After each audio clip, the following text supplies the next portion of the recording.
Bismillahirrahmanirrahim. Yang terhormat Ibu Niken SE NSI selaku dosen pengampu mata kuliah manajemen investasi ini serta teman-teman yang saya cintai dan saya banggakan. Assalamualaikum warahmatullahi wabarakatuh. Waalaikumsalam. Puji syukur atas kehadirat Allah SWT, di mana pada kesempatan kali ini kita masih diberikan rahmat kesehatan, kekuatan, serta kesempatan untuk dapat bisa mengikuti diskusi maupun secara online. Dan tak lupa juga kita kirimkan salawat serta salam atas junjungan Nabi kita, Nabiullah Muhammad Sallallahu Alaihi Wasallam, di mana beliau dan para sahabatnya membawa kita dari alam kegelapan menuju alam terang menderang seperti apa yang kita rasakan saat sekarang ini. Perkenalkan, nama saya Julfikar. Di sini saya selaku moderator yang akan memandu jalanan diskusi pada kali ini, serta anggota kelompok saya terdiri dari Siti Naswa Amelia Ramadhani, Fitri Anggraini, Karya Ayu Anggraini, dan Jumriani, dan Rosmawati.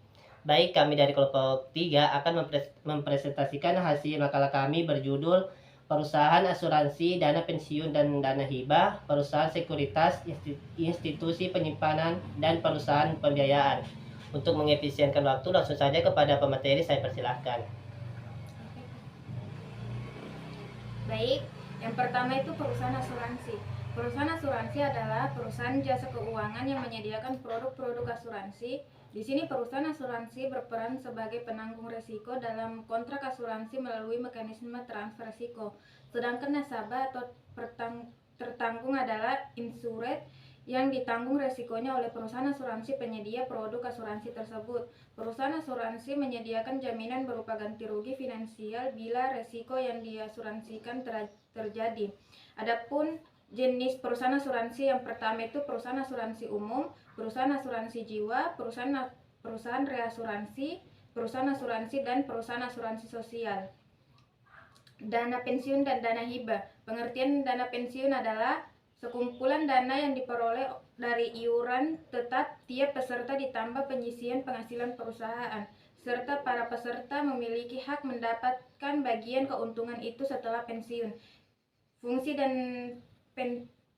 dana pensiun. Fungsi terbagi menjadi 3 hal, yaitu yang pertama fungsi bagi perusahaan, bagi karyawan, dan penyelenggara program dana hari tua. Saya serahkan kepada pemateri kedua. Baik, selanjutnya nomor 3, produk dana pensiun. Produk dana pensiun di Indonesia biasanya terbagi menjadi 2 program. Penjelasannya bisa Sobat OCBC NISP pahami di bawah ini. Pertama, program pensiun manfaat pasti PPMP. Kedua, program pensiun iuran pasti PPIP. Keempat, pengertian dana hibah. Dana hibah adalah suatu pemberian dalam wujud uang, barang ataupun jasa dari satu pihak ke pihak lain secara umum. Contoh, setiap pihak tersebut adalah pemerintah daerah, pemerintah pusat, pemerintah daerah, masyarakat, dan organisasi masyarakat atau ormas. Kelima, penerima dana hibah berdasarkan peraturan perundang-undangan Indonesia. Berbagai pihak yang memiliki hak untuk menerima dana hibah adalah sebagai berikut. Pertama, pemerintah berdasarkan pasal 5 huruf A. Kedua, pemerintah daerah lainnya berdasarkan pasal 5 huruf B. Ketiga, perusahaan daerah B berdasarkan pasal 5 huruf C. Keempat, masyarakat berdasarkan pasal 5 huruf D. Kelima, organisasi kemasyarakatan. Keenam, berdasarkan pasal 5 huruf E. 6. Pemberi dana hibah. Tidak semua pihak bisa memberikan dana hibah secara bebas. Terdapat beberapa syarat yang harus dipenuhi agar bisa memberikan dana hibah. Kriteria tersebut tertulis di dalam pasal 4 ayat 4 Permendagri. Baiklah, langsung saja bagian C, perusahaan sekuritas. Perusahaan sekuritas atau biasa disebut dengan sekuritas adalah salah satu elemen penting. Perusahaan sekuritas adalah pihak yang penting yang telah mendapatkan izin dari OJK untuk melakukan kegiatan usaha sebagai perantara perdagangan, efek, broker, dealer. Perusahaan sekuritas adalah perusahaan yang telah mendapat izin usaha dari OJK untuk dapat melakukan kegiatan usaha sebagai perantara perdagangan, efek, pinjaman emisi efek, atau kegiatan lain yang sesuai dengan ketentuan yang telah ditetapkan oleh pengawas pasar modal. Yang pertama, kegiatan usaha perusahaan sekuritas. Bagiannya perantara perdagangan efek atau broker dealer. Yang kedua, penjamin emisi efek atau underwriter. Perusahaan sekuritas juga seringkali jadi acuan bagi banyak investor di pasar modal. Saat ini banyak pelaku pasar yang cenderung mengikuti pergerakan perusahaan sekuritas, baik sekuritas dalam negeri maupun asing. Bagian D, institut penyimpanan. Institut penyimpanan adalah lembaga perantara keuangan yang menerima deposito atau simpanan meliputi yang pertama bank komersial, asosiasi simpan pinjam, bank penyimpanan, dan sindikat kredit. Baiklah, saya serahkan kepada pemateri terakhir. Baik, selanjutnya aktiva atau kewajiban institusi penyimpanan. Institusi penyimpanan merupakan keuntungan untuk operasional perusahaannya dengan menggunakan selisih hasil positif antara bentuk investasi aktiva dan biaya dari dananya. Dalam usaha memperoleh spread, institusi penyimpanan menghadapi banyak risiko.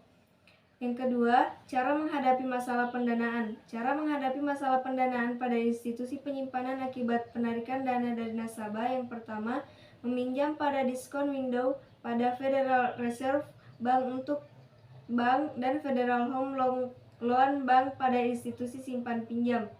Yang kedua, menggunakan sekuritas yang dapat dipasarkan yang dimiliki sebagai jaminan untuk meningkatkan dana dalam pasar persetujuan pembelian kembali. Yang ketiga, menjual sekuritas yang dimiliki. Yang keempat, memegang sekuritas jangka pendek. Bagian E, perusahaan pembiayaan. Perusahaan pembiayaan adalah badan usaha di luar bank dan lembaga keuangan bukan bank yang memberikan fasilitas pinjaman kepada nasabahnya untuk suatu keperluan atau melakukan kegiatan usaha. Perusahaan merupakan lembaga pembiayaan yang dibentuk untuk melaksanakan leasing, pembiayaan konsumen, anjak piutang, serta usaha kartu kredit. Berikut ini adalah beberapa contoh perusahaan-perusahaan lembaga pembiayaan. Yang pertama, perusahaan leasing yang terdaftar di OJK. Yang kedua, perusahaan anjak piutang. Yang ketiga, perusahaan pembiayaan. Yang keempat, perusahaan penerbit kartu kredit. Yang kelima, perusahaan modal ventura. Dan yang terakhir, perusahaan pembiayaan infrastruktur. Baik, selanjutnya saya kembalikan kepada moderator. Baik, itulah tadi hasil pemaparan dari materi kami. Selanjutnya kami buka sesi tanya jawab. Di mana sesi tanya jawab ini kami hanya batasi 3 orang penanya. Kepada teman-teman yang ingin bertanya, saya persilakan. Baik, itulah tadi hasil presentasi dari kelompok kami. Lebih dan kurangnya mohon dimaafkan. Wassalamualaikum warahmatullahi wabarakatuh.